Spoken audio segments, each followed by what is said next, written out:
Okay, so impromptu video here. Way too cool not to show it. I'm here with Aaron Cutler. Aaron Cutler, yes. Aaron Cutler.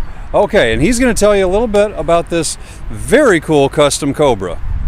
So this is actually a 1984 Mustang GT, but it's really a clone of a 1980 Cobra.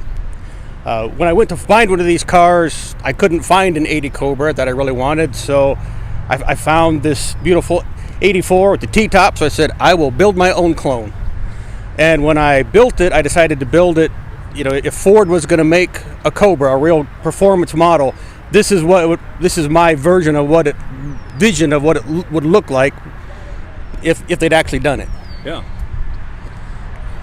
And can you tell us about the motor and the brakes and some of these other mods?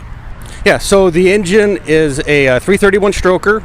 It's still got a 5-speed transmission. It's been upgraded to a new world-class T5. The front brakes have been upgraded to 85 SVO brakes. So you know the rotors and the spindles and everything are 87 Mustang.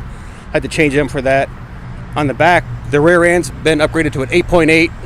Added the quad shocks. It's got brakes from a 87 Thunderbird Turbo Coupe on the back.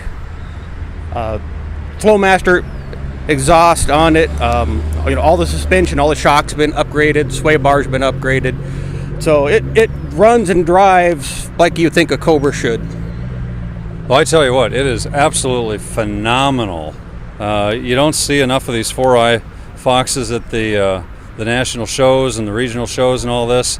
And this one is gorgeous. I agree with you. This is how Ford would have if they could have. And I hope to do something like this with my own car. You've inspired me. It's gorgeous. Thank you so much for talking with us. Thank you, Bert. I appreciate it. Thank you. Have a good day. Enjoy the show.